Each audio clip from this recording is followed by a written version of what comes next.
ಅಂಬೇಡ್ಕರ್ ಹಾಸ್ಟೆಲ್ನಲ್ಲಿ ಅವ್ಯವಸ್ಥೆ. ವಾರ್ಡನ್ ಆದವರು ಹಾಸ್ಟೆಲ್ನಲ್ಲಿರಬೇಕು. ವಿದ್ಯಾರ್ಥಿಗಳ ಕಷ್ಟಗಳಿಗೆ ನೆರವಾಗಬೇಕು.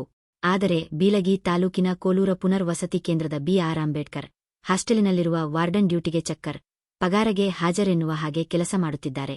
ವಸತಿ ನಿಲಯದಲ್ಲಿ 6ರಿಂದ 10ನೇ ತರಗತಿಯ 40ಕ್ಕೆ ಹೆಚ್ಚು ವಿದ್ಯಾರ್ಥಿಗಳು ಓದುತ್ತಿದ್ದಾರೆ.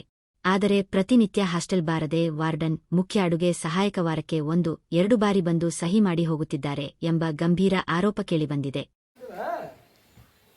ಬಾಗಲಕೋಟೆ ಜಿಲ್ಲೆ ಬೀಳಗಿ ತಾಲೂಕಿನ ಕೋಲೂರು ಗ್ರಾಮದಲ್ಲಿ ಡಾಕ್ಟರ್ ಬಿ.ಆರ್. ಅಂಬೇಡ್ಕರ್ ಅವರ ವಸತಿ ನಿಲಯ ಇದೆ. ಅಲ್ಲಿ ಮೂಲ ಸೌಕರ್ಯಗಳು ಯಾವುದೂ ಇರುವುದಿಲ್ಲ. ಅಲ್ಲಿ ಟೋಟಲ್ ಆಗಿ ವಾಸಲ 58 ವಿದ್ಯಾರ್ಥಿಗಳು ವಾಸವಿದ್ರು. ಈಗ ಈ ಸಲ ಒಂದು ಹೆಚ್ಚಾ ಕಡಿಮೆ ಒಂದು 50ರಿಂದ 70 ವಿದ್ಯಾರ್ಥಿಗಳಾಗುವಂಥ ಸನ್ನಿವೇಶ ಐತಿ. ಈಗ ಹಾಸ್ಟೆಲ್ ಚಾಲಾಗಿ ಸುಮಾರು 1 ತಿಂಗಳ ಗತಿಸಿ ಹೋತ. ಇಲ್ಲಿವರೆಗೆ ಯಾವುದೇ ಸುಧಾರಣೆಗಳಾಗ್ತಿಲ್ಲ. ಏನಪ್ಪ ಸುಧಾರಣೆ ಅಂದ್ರೆ ಹಾಸ್ಟೆಲ್ನಲ್ಲಿ ಇರ್ತಕ್ಕಂಥ ಸುತ್ತಮುತ್ತ ಕಸ ಕಂಟಿ ಸಿಕ್ಕಂಗೆ ಬೆಳೆದೈತೆ. ಆ ಕಂಟಿ ಬೆಳೆದಿಂದ ಸೊಳ್ಳೆಗಳ ಕಾಟ ಹೆಚ್ಚಾಗೈತಿ. ಮಕ್ಕಳಿಗೆ ಹಾವುಗಳು ಕಾಣಿಸಾಕ್ತಾವೆ ಮತ್ತು ಉಡಾ ಕಾಣಿಸ್ತಾ ಇದೆ. ಮಕ್ಕಳು ಏನು ಮಾಡಾಕ್ತಾರೆ, ಭಯಭೀತರಾಗುತ್ತಿದ್ದಾರೆ ಇದನ್ನು ಕಸ ಅದು ನೋಡಿ. ಬೇರೆ ಬೇರೆ ತಾಲೂಕಿನಿಂದ ಬೇರೆ ಬೇರೆ ಜಿಲ್ಲೆಯಿಂದ ಅಲ್ಲಿ ಶಿಕ್ಷಣ ಒಳ್ಳೆಯದಿದೆ ಅಂತ ಹಾಸ್ಟೆಲ್ಗೆ ಪ್ರತಿಭಾನ್ವಿತ ವಿದ್ಯಾರ್ಥಿಗಳನ್ನು ಅಡ್ಮಿಷನ್ ಬಂದಿರ್ತಾರೆ.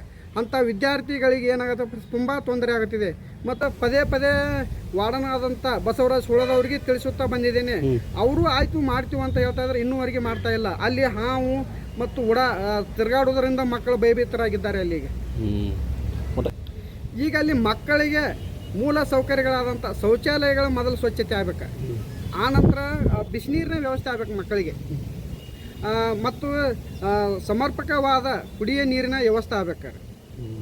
ಮತ್ತು ಪ್ಯಾನ್ಗಳ ರಿಪೇರಿ ಇಲ್ಲ, ಪ್ಯಾನ್ಗಳ ರಿಪೇರಿ ಆಗ್ಬೇಕ್ರೆ.